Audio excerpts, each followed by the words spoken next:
السلام عليكم ورحمة الله وبركاته. وأنا وسلمى حاجي كانت قدامني زيد وسلمى حاجي وأنت يوم وقالك العسب waxaan sameysanaynaa macmacaan wax yar ka kooban. halkan waxaan ku haysanaa hal bakeeri oo caano boora ah. baaqoliga yar waxa igu jiro laba qaado oo subag buuraha ama ghee oil, sokor yar, biyo yar. biyahan waa biyo caadi ah.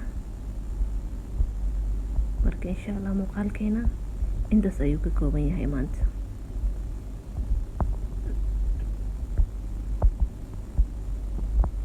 waxaad soo qaadanaysaa weelkii dabku saaran lahayd, biyihii ayaad ku shubaysaa.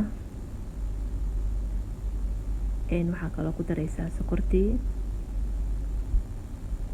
labada shay ayaad si fiican iskugu qasaysaa.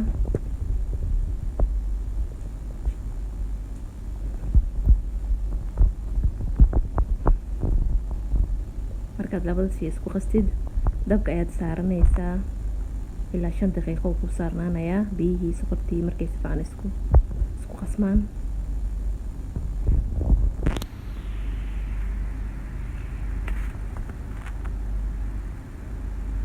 waxaad ku daraysaa koobkii caanihii caano booraha, sokortii, biyihii, caanihii ayaad si fiican iskugu dhex qasaysaa ilaa 5 daqiiqo ayaad ku dhex qasaysaa. 5 daqiiqo kadib saan ayuu soo noqday, maasha Allah. saan ayuu ku soo baxay. waxaa kaloo ku darsanaysaa labadii qaado subagii buurihii, ghee oilka.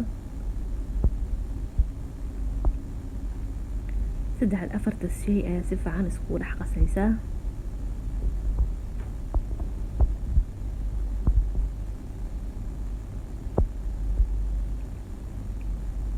5 daqiiqo kadib saan ayuu ku soo baxay.